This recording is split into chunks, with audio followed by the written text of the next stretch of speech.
وہ آپ کو تخلیق کرنا تھا اس نے، اس لیے۔ اور آپ صلی اللہ علیہ وسلم ہمارے ایمان کا لازمی حصہ ہے۔ شاعر نے کہا کہ جو آپ سے دور ہوا وہ گویا خدا سے دور ہو گیا۔ چلیے اب آتے ہیں تشریح کی طرف۔ ماہر القادری جو کہ ایک سخنوری کے میدان میں بڑا معروف نام رہا ہے، اور انہوں نے دربار رسالت میں ایک خاص شان اور مقبولیت ان کو ملی نعت گوئی کے سلسلے میں، لہٰذا انہوں نے ان کا جو انداز تھا ان کا نعت لکھنے کا، وہ اپنے الفاظ کو عقیدت کی مالا میں پرو کر نبی اکرم صلی اللہ علیہ وسلم کی بارگاہ عقیدت میں پیش کرتے ہیں اور عرض کرتے ہیں کہ کائنات کی ہر چیز جو ہے اللہ نے بنائی ہے وہ آپ صلی اللہ علیہ وسلم کی خاطر اس کو پیدا کیا ہے۔ کائنات کی ہر شے کو آپ صلی اللہ علیہ وسلم ہی کے دم سے ثابت رکھا گیا ہے یا قائم کیا گیا ہے۔ دنیا کی تمام چیزوں کو آپ صلی اللہ علیہ وسلم ہی کی وجہ سے دوام حاصل ہے۔ حدیث قدسی میں ارشاد ہوتا ہے، اللہ تعالیٰ خود حدیث قدسی وہ حدیث ہوتی ہے جو کہ اللہ تعالیٰ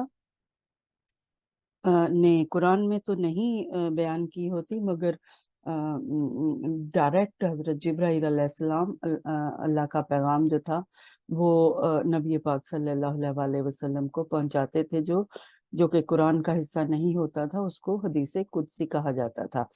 تو اللہ تعالیٰ فرماتا ہے حدیث قدسی میں، لولا کا لما خلقت الافلاق ولولا کا لما اظہرت الربوبیہ۔ اس کا ترجمہ یوں ہے کہ اگر آپ صلی اللہ علیہ وسلم نہ ہوتے تو میں آسمانوں کو پیدا نہ کرتا، اور اگر آپ نہ ہوتے تو میں اپنی ربوبیت کو بھی ظاہر نہ کرتا۔ تو اس کا مطلب یہ ہوا کہ کائنات کی تمام آراستگیوں پہ راستگی اللہ تعالیٰ نے کی ہے، وہ حضور پاک صلی اللہ علیہ وسلم کے لیے ہی کی ہے۔ کوئی اور دوسرا شاعر ہے جس نے اس شعر کے اندر آپ صلی اللہ علیہ وسلم کی تخلیق کے بارے میں اور اس دنیا کو، اس کائنات کو بنائے جانے کے بارے میں اظہار کیا ہے؟ اس بزم ہست و بود کا حاصل حضور ہیں، یہ کائنات جسم ہے اور دل حضور ہیں۔ یعنی کائنات کی تخلیق کے پس منظر میں دو مقاصد کار فرما تھے۔ ایک یہ تھا کہ اللہ تعالیٰ نے چاہا کہ مخلوق کے سامنے اپنا اظہار کرے، اور دوسرا مقصد یہ تھا کہ حضور صلی اللہ علیہ وسلم کی جلوہ فرمائی ہو۔ تو کائنات کو بنا کر اس نے دکھا دیا، لوگ جب کائنات کی ایک ایک چیز کو دیکھتے ہیں، اس پر غور و فکر کرتے ہیں، تو ان کا ذہن سوچنے کے لیے مجبور ہو جاتا ہے کہ وہ کون سی ذات ہے، کوئی تو ہے جو نظام ہستی چلا رہا ہے۔ سو اللہ تعالیٰ کی ذات کو پہچاننے کے لیے اللہ نے یہاں پر کائنات میں لاکھوں کروڑوں جو نشانیاں، بلکہ ان گنت نشانیاں بکھیر دی ہیں کہ عقل والے غور کرتے رہیں، سوچ بچار کرتے رہیں، اور اس نقطے کو کھولتے رہیں اور یہاں تک پہنچتے رہیں کہ وہ کون سی ذات ہے جس نے اس اتنی بڑی کائنات کو تخلیق کیا، اور اس میں ایسی ایسی ناقابل تسخیر چیزیں پیدا کر دیں جو کہ عقل کو دنگ کر دیتی ہیں، حیران کر دیتی ہیں۔ سو انسان جو ہے اس کوشش میں شروع سے لگا ہوا ہے اور مرتے دم تک لگا ہی رہے گا، اور ابھی تک کچھ راز اللہ کے انسانوں پر ظاہر ہو چکے ہیں، اور کئی ابھی جو ہیں وہ نہیں ظاہر ہوئے ہیں، ابھی تک سربستہ ہیں، اور انسان کوشاں ہے ان سربستہ رازوں کو عیاں کرنے کے لیے۔ تخلیق کائنات انہی دو مقاصد کو حملی جامہ پہنانے کے لیے ایک بہانہ بن گئی۔ بقول شاعر، ظہور آپ کا ہونا تھا اصل میں تارک، ظہور آپ کا ہونا تھا اصل میں تارک، یہ کائنات کا ہونا تو ایک بہانہ ہے۔ اور یہ بڑا ہی اہم نقطہ اس شعر میں شاعر نے بیان کیا ہے کہ آپ صلی اللہ علیہ وسلم وجہ تکمیل ایمان بھی ہیں، یعنی آپ صلی اللہ علیہ وسلم پر ایمان لائے بغیر کسی مسلمان کا ایمان مکمل ہوتا ہی نہیں ہے۔ اگر کوئی یہ کہے کہ میں اللہ پر تو ایمان رکھتا ہوں مگر میں آپ صلی اللہ علیہ وسلم کی رسالت پر ایمان نہیں لاتا، تو وہ کبھی بھی سچا مسلمان نہیں ہو سکتا، اس کا ایمان کامل نہیں ہو سکتا۔ سو یہ اللہ تعالیٰ نے یہ شرط رکھ دی کہ جو ایمان لائے، جو انسان قبول کرے ایمان کو، وہ اللہ پر ایمان لانے کے ساتھ ساتھ تمام پیغمبروں پر بھی ایمان لائے گا، اور خاص طور پر رسول پاک صلی اللہ علیہ وسلم کے آخری نبی ہونے کی بھی گواہی دے گا۔ اور یہ جو ایمان ہے یہ صرف زبانی نہیں ہونا چاہیے، بلکہ لسانی اور قلبی دونوں لحاظ سے ہونا چاہیے، دل سے بھی ماننا چاہیے اور زبان سے بھی اس کا اقرار کرنا چاہیے۔ شاعر مزید یہ بات کہتا ہے کہ آپ صلی اللہ علیہ وسلم کے پر ایمان لائے بغیر جو ہے ہمارا ایمان مکمل نہیں ہوگا، اور مسلمان ہونے کی حیثیت سے ہمیں زبان سے اور دل سے اقرار کرنا پڑے گا، اس کے بغیر ہم مکمل مسلمان نہیں ہو سکتے۔ اور یہ بھی دیکھیں کہ کلمہ طیبہ جو ہے اس کا دوسرا حصہ محمد الرسول اللہ صلی اللہ علیہ وسلم اسی بات کا اظہار ہے۔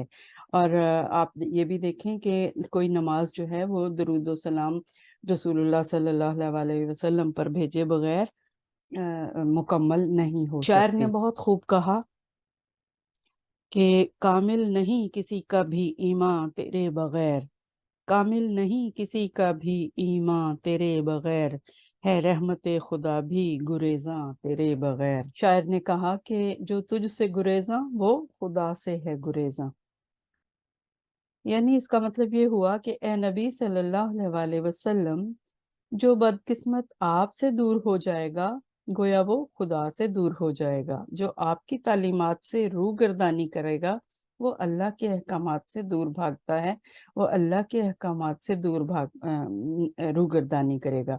اور آپ صلی اللہ علیہ وسلم کی جو اطاعت ہے وہ اللہ کی اطاعت قرار دی گئی ہے، اور آپ صلی اللہ علیہ وسلم کی نافرمانی کو اللہ کی نافرمانی قرار دیا گیا ہے۔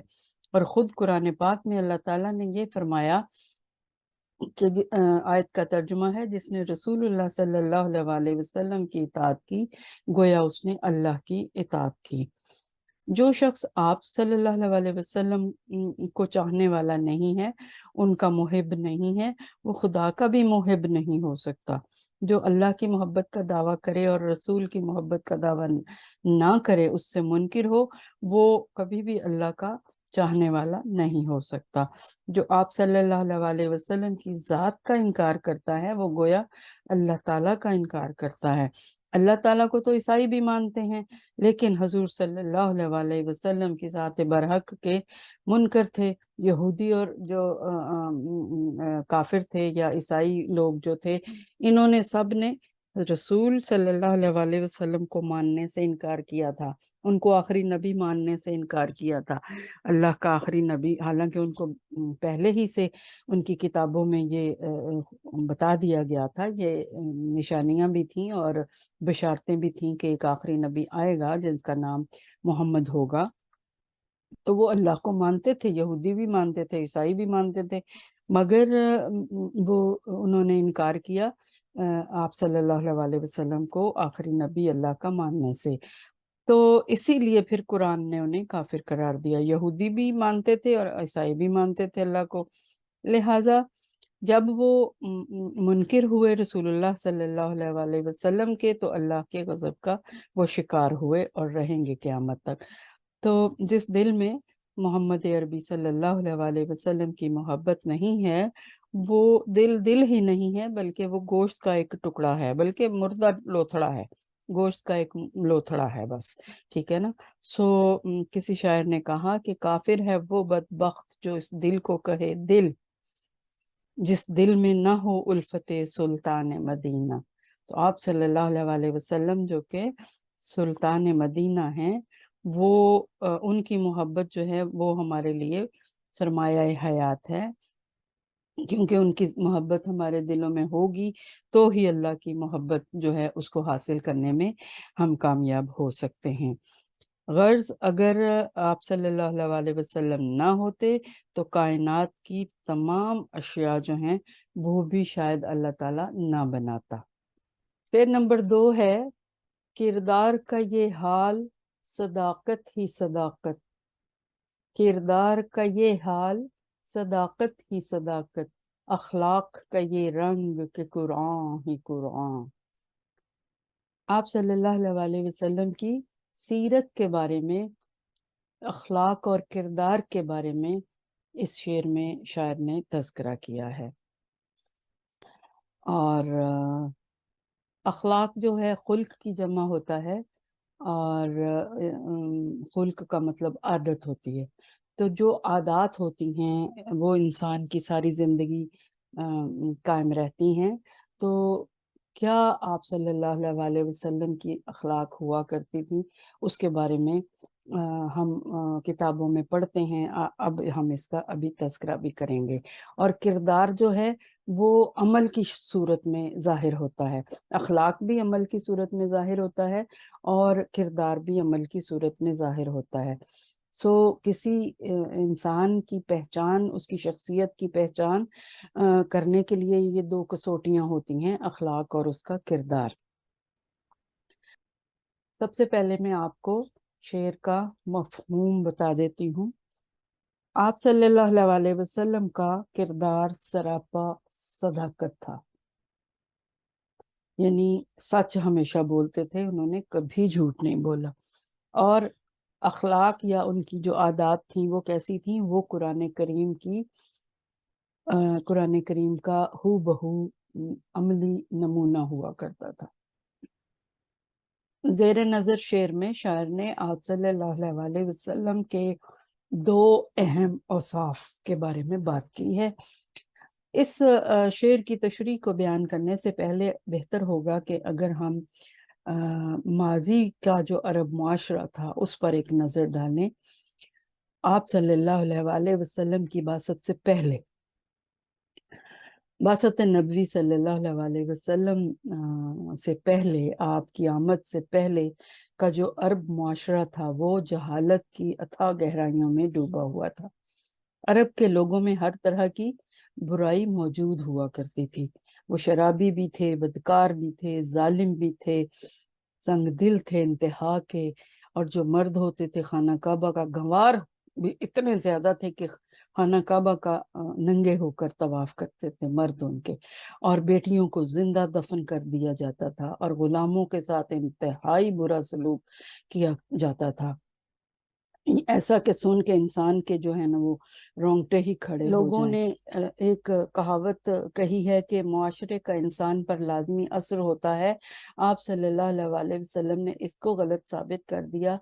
آپ نے معاشرے کو بدل ڈالا، آپ کا اثر، آپ کے اخلاق اور کردار کا اثر معاشرے پر پڑا، عرب معاشرہ ہی بدل گیا۔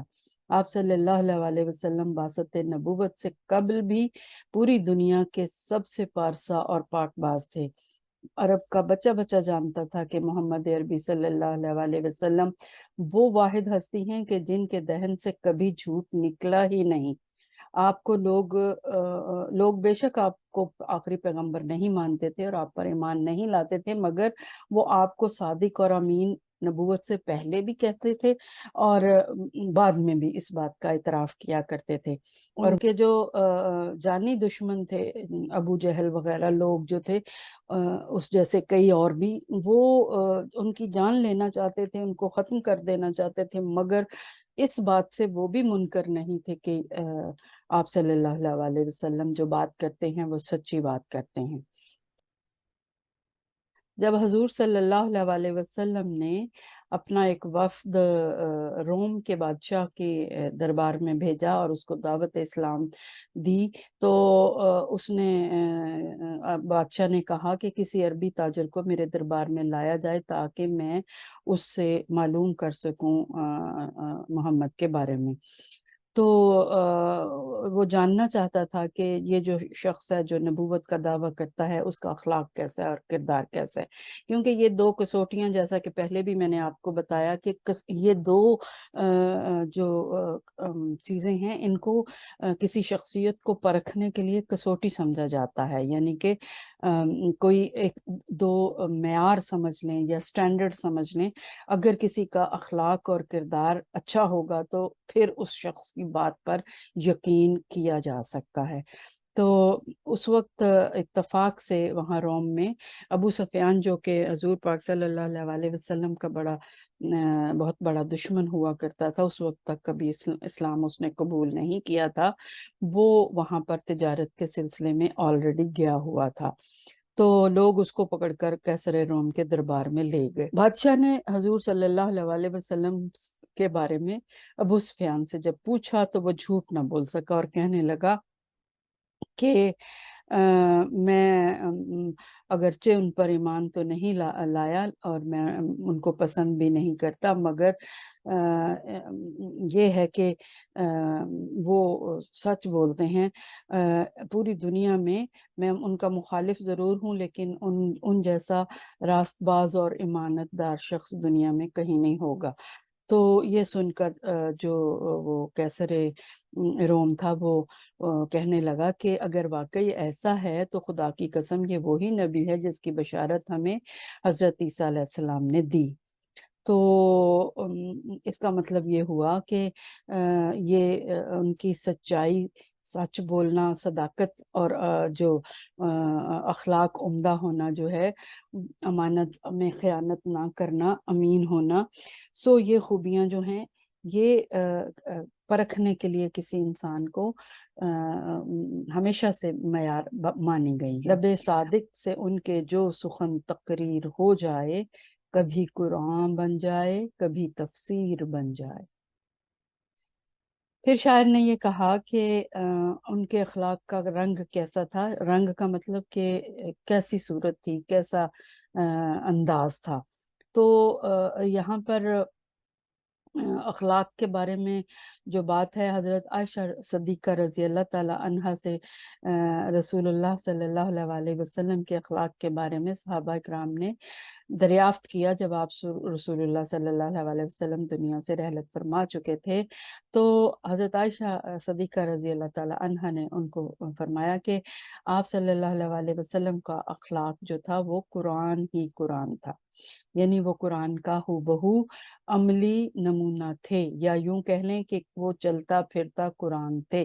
بقول شاعر، آپ کا قول و عمل تفسیر ہے قرآن کی، اتباع مصطفیٰ معراج ہے انسان کی۔ علامہ اقبال جو کہ ہمارے قومی شاعر ہیں، انہوں نے بھی یہ بات کہی کہ یہ راز کسی کو نہیں معلوم کہ مومن، یہ راز کسی کو نہیں معلوم کہ مومن، قاری نظر آتا ہے حقیقت میں ہے قرآن۔ ارشاد ربانی ہے جس کا ترجمہ ہے کہ بے شک آپ عظیم اخلاق کے مالک ہیں، اور خود آپ صلی اللہ علیہ وسلم کا ارشاد مبارک ہے کہ مجھے بہترین اخلاق کی تکمیل کے لیے بھیجا گیا ہے۔ آپ صلی اللہ علیہ وسلم کے حسن اخلاق سے بنی نوع انسان کا ہر طبقہ متاثر تھا۔ غیر مسلموں کے ساتھ اگر آپ اخلاق دیکھنا ہو تو خیبر کا صلح نامہ دیکھ لیا جائے یا فتح مکہ کا نظارہ کیا جائے۔ اس موقع پر آپ صلی اللہ علیہ وسلم نے اپنے جانی دشمنوں کو بھی معاف کر دیا۔ یتیموں سے اخلاق دیکھنا ہو تو اس در یتیم کا وہ اسوہ حسنہ دیکھا جائے جب ایک بلکتے یتیم بچے کو عید کے روز ہاتھ تھامے وہ گھر لا رہے تھے۔ مسکینوں غریبوں سے اس قدر سخاوت کرتے کہ ان لوگوں کو اپنی غربت کا احساس باقی نہ رہتا، کوئی سائل ان کے در سے خالی ہاتھ نہ لوٹتا۔ الغرض آپ صلی اللہ علیہ وسلم قرآن کا بہترین عملی مجسمہ ہے، اور قرآن میں تمام احکامات جو ہیں وہ اللہ تعالیٰ کے احکامات ہیں، اور اللہ کے جو احکامات ہیں زندگی گزارنے کے، آپ صلی اللہ علیہ وسلم ان سب پر اپنی ساری زندگی کار فرما رہے۔ لہٰذا اگر ہم قرآن کو سمجھنا چاہتے ہیں تو آپ صلی اللہ علیہ وسلم کے اخلاق و کردار پر مبنی جو سیرت نبوی ہے اس کو اب غور مطالعہ کرنا چاہیے، اور ہمیں سمجھ آئے گی کہ ان کی زندگی جو ہے وہ بالکل قرآن ہی کے مطابق ہے، اور آپ صلی اللہ علیہ وسلم قرآن کا ایک عملی نمونہ یا چلتا پھرتا قرآن ان کو کہا جانا بالکل ٹھیک ہے۔ بقول شاعر، صدق و صفا کا پیکرے پر نور آ گیا، لے کر حیات تازہ کا منشور آ گیا۔ اور یعنی کہ یہ جو زندگی ہے کس طرح گزارنی ہے اس کے بارے میں تمام احکامات یا جو منشور ہیں وہ قرآن میں دے دیا گیا ہے، اور اس پر عمل کر کے اللہ کے نبی صلی اللہ علیہ وسلم نے ہمیں عملی طور پر دکھا دیا۔ تیسرا شعر ہے کہ کیا نام ہے شامل ہے جو تکبیر و اذاں میں، کیا نام ہے شامل ہے جو تکبیر و اذاں میں، اس نام کی عظمت کے ہیں قربان دل و جان۔ تکبیر آپ سب کو پتہ ہے کہ اللہ تعالیٰ کی بڑائی بیان کی جاتی ہے اس میں، اور جب نماز کے لیے کھڑے ہوتے ہیں پہلے سب سے تو اذان دی جاتی ہے۔ آپ کو پتہ ہے یہ ایک دعوت ہوتی ہے نماز کے لیے، بلاوا ہوتا ہے کہ آئیں نماز پڑھنے کے لیے، اور پھر جب بالکل نماز جماعت کھڑی ہونے لگتی ہے تو اس وقت تکبیر پڑھی جاتی ہے اور اللہ کی بڑائی کو بیان کیا جاتا ہے، جس کا مطلب یہ ہوتا ہے کہ لوگوں کو جو نماز پڑھنے کے لیے آ رہے ہیں ان کو پتہ چل جائے کہ اب جماعت بالکل تیار ہے نماز کے لیے۔ اور لفظی معنی یہ ہے کہ اللہ کی بڑائی کو بیان کرنا۔ شاعر نے اس میں عظمت کیا ہے؟ بلندی، نام کی بلندی، نام کی بڑائی، نام کی عظمت۔ مفہوم اس شعر کا یہ ہے کہ آپ صلی اللہ علیہ وسلم کے نام کی عظمت کا یہ حال ہے یا یہ عالم ہے کہ یہ نام اذان اور تکبیر دونوں کا لازمی جزو ہے، اور میرے دل و جان اس نام کی بلندی کے لیے، اس کی عظمت کے لیے قربان ہو سکتے ہیں، جان نثار ہو سکتے ہیں۔ زیر تشریح شعر میں شاعر نے حضرت محمد صلی اللہ علیہ وسلم کی عظمت اور سربلندی کے متعلق بتایا۔ شاعر کہتا ہے کہ تکبیر اور اذان آپ صلی اللہ علیہ وسلم کا جو اسم مبارک ہے ان دونوں میں شامل ہے، اور آپ صلی اللہ علیہ وسلم کی جو سربلندی ہے، عظمت ہے، اس کے بارے میں تو خود اللہ تعالیٰ ارشاد فرماتا ہے اور کہتا ہے کہ وَرَفَعْنَا لَكَ ذِكْرَكَ، یعنی ترجمہ یہ ہے کہ ہم نے آپ کے لیے آپ کا ذکر جو ہے اس کو بلند کر دیا۔ سورہ علم نشرہ اس میں یہ آیت آتی ہے۔ اللہ تعالیٰ اور فرشتے بھی آپ صلی اللہ علیہ وسلم پر درود بھیجتے ہیں، اور خود اللہ تعالیٰ بھی کہتا ہے کہ اے ایمان والو تم بھی، کیونکہ اللہ اور فرشتے آپ صلی اللہ علیہ وسلم پر درود بھیجتے ہیں، سو اے ایمان والو تم بھی آپ صلی اللہ علیہ وسلم پر درود و سلام بھیجو۔ جس نام گرامی کو خدائے قادر مطلق نے بلند کرنے کا اعلان کر دیا، دنیا کی کون سی طاقت اس کی راہ میں روڑے اٹکا سکتی ہے؟ لہٰذا حضور صلی اللہ علیہ وسلم کا نام صرف بعثت نبوی کے بعد دنیا میں نہ صرف بعد میں پھیلا بلکہ وہ پہلے ہی سے دنیا میں نام ان کا آ چکا تھا، کیونکہ آپ صلی اللہ علیہ وسلم سے پہلے آنے والے تمام انبیاء حضرت آدم علیہ السلام سے لے کر سب نے اپنی اپنی قوموں کو آپ صلی اللہ علیہ وسلم کے آنے کے بارے میں خوشخبری جو ہے وہ دی، اور بتایا کہ ایک نبی اللہ کا آئے گا اس دنیا میں جو کہ آخری نبی ہوگا اور اس کا نام محمد ہوگا۔ الغرض شروع ہی سے خدا کے نام کے ساتھ آپ صلی اللہ علیہ وسلم کا نام موجود تھا۔ وہ ہیں بے شک بشر لیکن تشہد میں، اذانوں میں، جہاں دیکھو خدا کے نام کے بعد ان کا نام آئے۔ شاعر مزید کہتا ہے کہ تکبیر و اذان میں یہ نام شامل ہے، اور دنیا میں جتنے بھی مسلم ممالک ہیں ان سب میں کسی نہ کسی وقت اذان کی صدائیں گونجتی ہیں، اور دن میں 5 مرتبہ اذان کی گونج جو ہے آتی ہے، اور اس اذان میں آپ صلی اللہ علیہ وسلم کا نام بھی گونجتا ہے۔ اور آپ دیکھیں کہ کلمہ طیبہ میں بھی آپ صلی اللہ علیہ وسلم کا نام موجود ہے۔ پہلا حصہ جو ہے ہم خدا کے واحد ہونے کا اقرار کرتے ہیں، گواہی دیتے ہیں اللہ کے ایک ہونے کی، اور کلمے کے دوسرے حصے میں ہم اللہ کے نبی صلی اللہ علیہ وسلم کی رسالت کی گواہی دیتے ہیں۔ کلمہ طیبہ ہو یا کلمہ شہادت جو ہے دوسرا کلمہ، اس میں بھی، اور نماز کے اندر جو ہے درود شریف پڑھتے ہیں ہم، اس کے بغیر نماز ہی مکمل نہیں ہوتی، لہٰذا اس میں بھی آپ صلی اللہ علیہ وسلم پر درود و سلام بھیجا جاتا ہے، آپ کا نام شامل ہے، ٹھیک ہے۔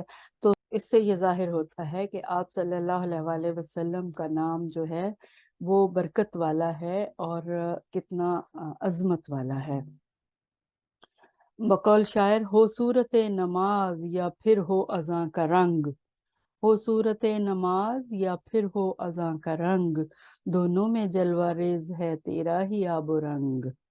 آپ صلی اللہ علیہ وسلم کا اسم مبارک ہمہ وقت اس کائنات کو معمور کر رہا ہے۔ دنیا کے تمام اسلامی ممالک میں کہیں نہ کہیں ہر وقت اذان ہوتی ہے، دن میں 5 مرتبہ آپ صلی اللہ علیہ وسلم کا نام مبارک اللہ کے اسم جلالہ کے ساتھ لیا جاتا ہے۔ دنیا کی فضاؤں میں یہ نام گونجتا رہتا ہے اور لوگ آپ صلی اللہ علیہ وسلم پر درود و سلام بھیجتے رہتے ہیں۔ آپ کا بابرکت نام لیتے ہی ہمارے لب و لسان ایک عجیب مٹھاس سے آشنا ہوتے ہیں۔ بقول شاعر، تو حسن ہے، فیضان ہے، خوشبو ہے، ضیا ہے، تو حسن ہے، فیضان ہے، خوشبو ہے، ضیا ہے، معمور تیرے ذکر سے عالم کی فضا ہے۔ لوگ ہنس کر آپ صلی اللہ علیہ وسلم کی ناموس کی خاطر اپنی جان قربان کرنے کے لیے ہمہ وقت تیار رہتے ہیں۔ آپ صلی اللہ علیہ وسلم کی محبت میں ماضی میں بھی لوگوں نے اپنی گردنیں کٹوائیں اور آج بھی ہمہ وقت گردن کٹوانے کے لیے، ناموس رسالت کے لیے تیار رہتے ہیں۔ بقول شاعر، نہ جب تک کٹ مروں میں خواجہ یثرب کی عزت پر، نہ جب تک کٹ مروں میں خواجہ یثرب کی عزت پر، خدا شاہد ہے کامل میرا ایمان ہو نہیں سکتا۔ ڈیئر اسٹوڈینٹس، آج آپ نے سرمایہ اردو کتاب کے حصہ نظم میں سے دوسری نظم نعت کے ابتدائی 3 اشعار پڑھے، ان کی تشریح کو سمجھا اور حوالے کے اشعار بھی سنے۔ آپ نے نظم کے شاعر کا نام بھی جانا اور نظم کا عنوان بھی سمجھا۔ مجھے امید ہے آپ نے حوالے کے اشعار کو نوٹ بھی کیا ہوگا۔ نعت کے بقیہ اشعار کی تشریح ہم انشاءاللہ اگلے سبق میں کریں گے۔ سبق کی طوالت زیادہ ہونے کی وجہ سے آج ان کو شامل نہیں کیا گیا۔ اگر آپ کو میری ویڈیو پسند آئی ہو تو لائک اور شیئر کیجیے۔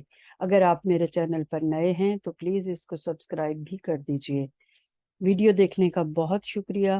پھر ملتے ہیں اگلی ویڈیو میں، تب تک اپنا خیال رکھیے اور اللہ حافظ۔